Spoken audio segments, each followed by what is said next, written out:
halika na, halika na. Halika na. Oh, ito. Kalat pa dito.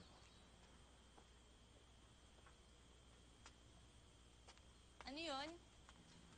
Ma'am, pwede po ba mag-inquire? Tungkol sa bed spacer po? Alika. Pumasok ka sa loob tayo mag-usap. Halika. Oh, Salamat po. tuloy ka. Salamat. Alika, pasok ka. Tisin ko na muna to.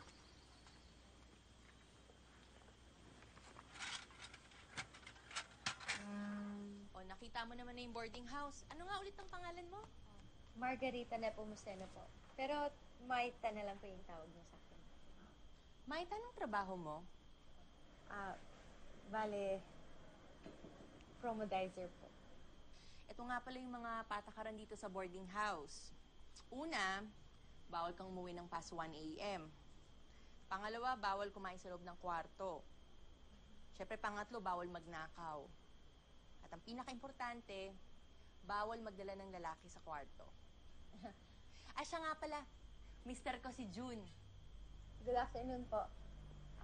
Bale, ma'am, huwag po kayo mag-alala. Lahat po ng patakaran nyo, kabisado ko na po yan kasi nag-bed spacer na rin ako dati sa ibang boarding house naman. Kaya wala na po kayong iintindihin. Memorize ko na po yan.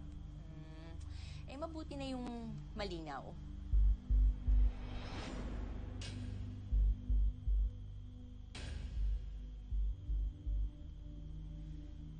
Maita, marunong ka bang rumespeto ng pagmamayari ng iba? Po? Kasi meron lang akong pinalayas na boarder. Nahuli naming nagnanakaw. Ako naman, okay lang sa akin paminsan-minsan yung hindi ka agad nakakabayad ng renta. Kasi naiintindihan ko naman na may mga panahon na gipit sa pera. Pero, yung ayaw na ayaw ko lang ay yung nang aahas. Naintindihan mo ba? Bale, ganito na lang po siguro. Susundin ko po lahat ng patakaran nyo dito sa boarding house. Kung may makita po kayo na ayaw nyo sa akin, anytime po, pwede nyo po ako paalisin sa bahay nyo.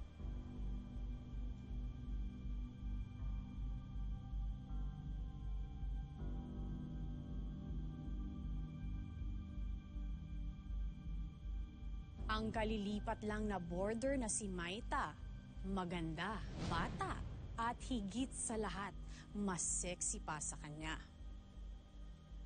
Hindi kaya't mangyari na ang kanyang kinatatakutan na baka maakit na ng iba ang kanyang loving husband. Han, mukhang okay yung bagong boarder, no? Ha? Ang sabi ko, yung bagong boarder natin, mukhang okay. Paano mo naman nasabing mukhang okay? Mukhang walang kaarte-arte. Mukhang mabait. Biruin mo, nagbigay ng 2 months advance. Pagkatapos, 1 month deposit. Tapos, sinusunod naman niya lahat ng mga patakaran mo, di ba? Kaya, yun, mukhang okay, di ba? Wala naman akong sinasabing hindi unreasonable, no?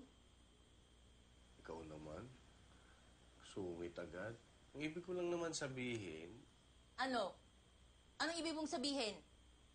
ito naman, ang ibig ko sabihin, biruin mo, swerte natin, nakakita tayo agad nung kapalit nung nawalang border, di ba? Nakahanap tayo kaagad ng panibago.